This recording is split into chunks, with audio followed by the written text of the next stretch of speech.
മറ്റ് നിവൃത്തിയില്ലാത്തതുകൊണ്ട് വെള്ളം നിറച്ച ചെടിച്ചട്ടിയിൽ വളർത്തിയിരുന്ന താമര പിന്നീട് അതിൽ വെള്ളം കെട്ടി നിൽക്കുന്ന ഒഴിവാക്കി സാധാരണ ചെടിച്ചട്ടി പോലെയാക്കി. എന്നുവെച്ചാൽ മണ്ണിട്ട് നിറച്ച് കല്ലുകളും കൂടി ഇട്ട് കൊടുത്തു. കല്ലുകൾ വെറുതെ ഒരു ഭംഗിക്ക് ഇവിടെ സ്ഥിരം ശീലമുള്ളതാണ്.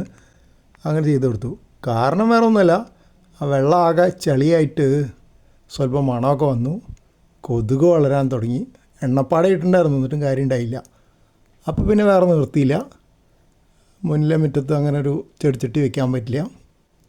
അപ്പോൾ അതുകൊണ്ട് ഇങ്ങനെയാക്കി. പക്ഷെ ഒരു വ്യത്യാസമുണ്ട്. സാധാരണ ചെടിച്ചട്ടികൾക്ക് നമ്മൾ അടിയിൽ ദ്വാരമിടും അധികമുള്ള വെള്ളം ഒഴുകി പോകാൻ വേണ്ടിയിട്ട്. ഇതിന് അങ്ങനെയില്ല. ആ ഒരു ചെറിയ വ്യത്യാസമുണ്ട്. അപ്പോൾ നമ്മൾ രാവിലെ വെള്ളം ഒഴിച്ച് കൊടുത്തു കഴിഞ്ഞാൽ പിറ്റേന്ന് രാവിലെ വരുമ്പോഴേക്കും മിക്കവാറും അത് വലിയൊരു ഉണങ്ങി വരേണ്ട പോലെ കാണില്ല. മറ്റ് ചെടിച്ചട്ടികളിൽ നല്ല വെയിലുള്ള ദിവസമൊക്കെ ആണെങ്കിൽ പലപ്പോഴും ഉണങ്ങി വരേണ്ട പോലെ കാണും. പിന്നെ നല്ല വേനൽ വരുമ്പോൾ, ചൂട് കൂടുമ്പോൾ ഇനി എന്താ വരികയെന്നറിയില്ല. ഇതിപ്പോൾ ഇതിന് പുതിയ ഇലകളൊക്കെ വരുന്നുണ്ട്.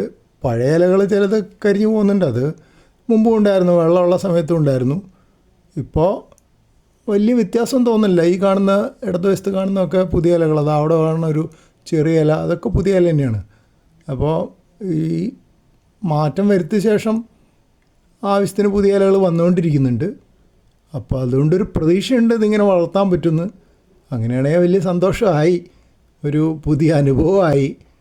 വെള്ളത്തിലല്ലാതെ താമര വളരുന്നത് സാധാരണ ചെടി പോലെ.